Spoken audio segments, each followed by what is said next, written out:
नमस्कार, मी सर्जेराव गायकवाड. शिवरत्न न्यूजमध्ये आपले सहर्ष स्वागत.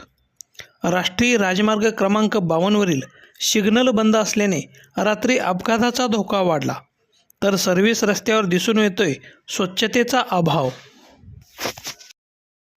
सोलापूर ते धुळे राष्ट्रीय राजमार्गावर तुळजापूर तालुक्यातील तामलवाडी येथे सरपंच पेट्रोल पंपाच्या बाजूला वाहने व नागरिकांना ये-जा करण्यासाठी जो रस्ता सोडलेला आहे तेथील सिग्नल गेली 15 दिवसापासून बंद अवस्थेत आहे. रस्ता ओलांडण्यासाठी या ठिकाणी वाहने व नागरिकांची वर्दळ असते. तसेच बाजूला नामांकित कंपनी असल्याने रात्रीच्या पाळीसाठी कामगारांना या ठिकाणाहून ये-जा करावी लागते. या ठिकाणचे सिग्नल बंद अवस्थेत असल्याने वाहने भरधाव वेगात जातात. त्यामुळे रस्ता ओलांडताना अपघाताचा धोका निर्माण झाला आहे. तेथील सिग्नल तात्काळ चालू करावे अशी मागणी आता जोर धरू लागली आहे.